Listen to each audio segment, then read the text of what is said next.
قرآن مجید میں ہے ان اللہ لا یستحی من الحق، کہ اللہ تعالیٰ حق بات بیان کرنے سے حیا نہیں کرتے۔ حدیث میں بھی بعض ایسے مسائل کو اللہ کے رسول نے بیان کیا ہے صلی اللہ علیہ وسلم نے جو بظاہر حیا کے خلاف ہیں، مگر اس لیے بیان کیا کہ اگر آپ صلی اللہ علیہ وسلم بیان نہ کرتے تو لوگ ان بے شرمی کے کاموں میں مبتلا ہو جاتے۔ اسی وجہ سے میں بھی یہ ہمت کر رہا ہوں کہ ایک اور ایسا گناہ جس میں لوگ مبتلا ہیں،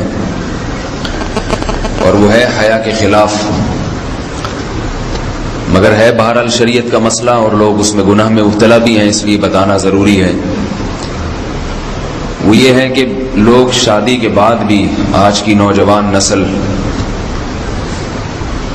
زوجہ سے، بیوی سے غیر فطری طریقے سے ہم بستری کرتے ہیں۔ انٹرنیٹ پہ بیہودہ فلمیں دیکھتے ہیں، تو جو چیز انگریزوں کی دیکھ رہے ہیں کہ ان کے کلچر آہستہ آہستہ میڈیا کے ذریعے ہمارے معاشرے میں بھی آ رہا ہے۔ اللہ کے رسول صلی اللہ علیہ وسلم نے لعنت فرمائی ہے، ایک روایت میں ہے کہ اللہ اس کی طرف دیکھے گا نہیں کہ جو اپنی زوجہ سے پچھلے راستے سے ہم بستری کرے گا۔ یہ بیماری بھی، یہ گندگی بھی لوگوں میں پھیلتی جا رہی ہے، خاص طور پہ جن کو لڑکوں سے بدفعلی کی عادت پڑ جائے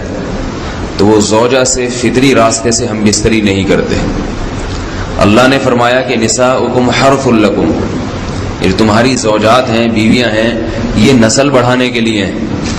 تو اسی راستے میں انسان اپنی خواہش کو پوری کر سکتا ہے جس راستے سے نسل بڑھتی ہے،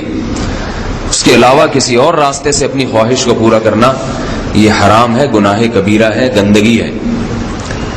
ہمارے پاس کیسز آتے ہیں، ایک پاک دامن لڑکی کی شادی ہوتی ہے، لڑکا بھی بظاہر بڑا نیک،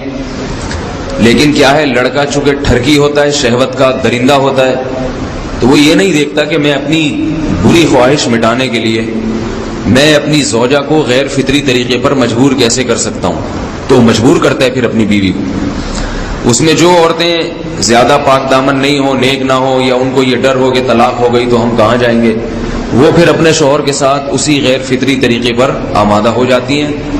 اور اس کا عذاب اور اس کا وبال یہ ہوتا ہے کہ کچھ دنوں میں ان کو بھی اسی کی لت پڑ جاتی ہے۔ انسان جب بھی کوئی غیر فطری راستہ اختیار کرتا ہے، آخرت کا عذاب تو بعد میں، دنیا کا عذاب یہ آتا ہے کہ پھر اس کو لذت فطرت میں آتی نہیں ہے، پھر جو راستہ اللہ نے رکھے اس میں اس کو لذت نہیں آئے گی، پھر وہ گندگی میں ہی گھسنے کی کوشش کرے گا، اس کی بھی فطرت خراب ہو جاتی ہے، اور جس کے ساتھ یہ بدفعلی کی جائے اس کی بھی فطرت خراب ہو جاتی ہے، وہ بھی پھر کسی کے قابل نہیں رہتے۔ تو اپنے جان پر رحم کرنا چاہیے۔ ہم انسان ہیں، ہم درندے نہیں ہیں، ہم گھوڑے نہیں ہیں، ہم گدھے نہیں ہیں، ہم جانور نہیں ہیں، ہم انگریز نہیں ہیں۔ انگریز نے تو حیا اور شرم کی تمام حدود کو توڑ دیا ہے، وہ تو درندے بن چکے ہیں۔ ہم تو درندے نہیں ہیں، ہم تو حلال کھاتے ہیں،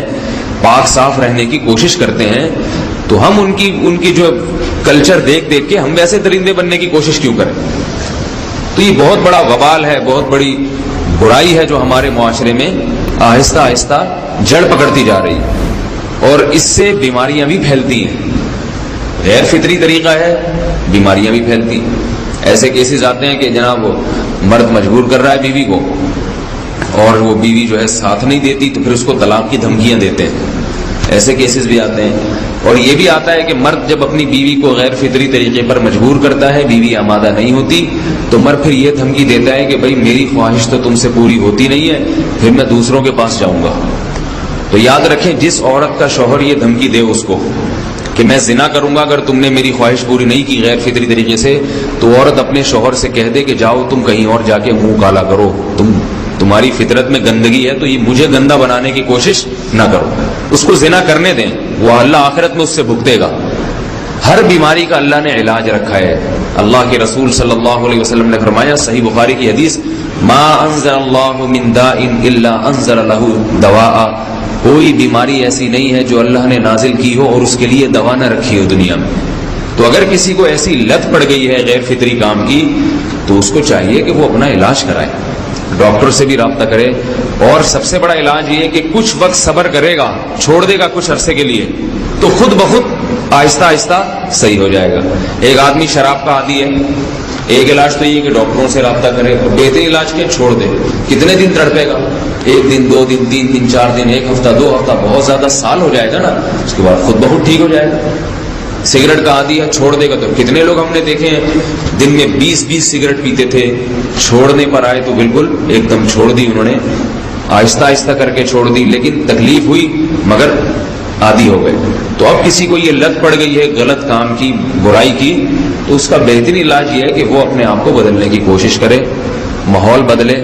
اور کچھ وقت صبر کرے گا تو اللہ اس سے یہ عادت چھڑا دے۔ نہیں کی، صبر نہیں کیا اس نے، پھر اسی گندگی میں موت واقع ہوگی، پھر آخرت کا عذاب بہت سخت، نسلیں برباد ہو جاتی ہیں اس عمل سے انسان کی۔ تو بات حیا کے خلاف ہے، مگر یہ کہ ایک بزرگ تھے وہ بات فرما رہے تھے، تو کسی نے پوچھا کہ حضرت آپ حیا کے خلاف بات کرتے ہیں، تو انہوں نے فرمایا تم بے حیائی کے کام نہیں چھوڑتے، ہم اس چھڑوانے کے لیے بات کریں تو ہم برے ہیں، اور تم کام کرو تو بھی برے نہیں۔ برائی کا کام کرنے میں برا نہیں بنتا،